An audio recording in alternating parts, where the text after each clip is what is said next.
Welcome to Let Me Fix This. Enjoy the video. You begin by removing power. Disconnect the battery negative terminal and wait 10 minutes so capacitors discharge.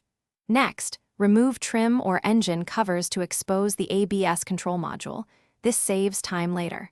Once you've exposed the unit, unplug electrical connectors gently and label each harness so reconnection is foolproof.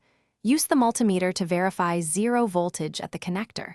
Finally, loosen mounting bolts, just enough to prepare for removal. Now remove the ABS module. First support the brake lines and secure any hoses so they won't shift. Then unbolt the module from its bracket and carefully separate it from the hydraulic unit if applicable. Once free, transfer any brackets, heat shields, or sensors to the new unit. Make sure seals are intact or replaced. Install the new module in reverse order, snugging bolts to factory torque. Plug connectors back in, ensuring each clip clicks. A loose connector causes intermittent faults. Finally, reconnect the battery and use your OBD-ROMAN2 scanner to clear ABS codes. Then follow the vehicle's relearn or initialization procedure so the module communicates with sensors.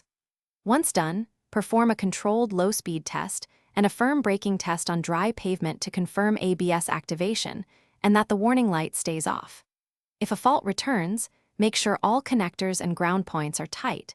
Check wheel speed sensors and wiring. If problems persist, a continuity test of sensor circuits will reveal wiring faults. Thanks for watching. If you found this helpful, don't forget to like and subscribe.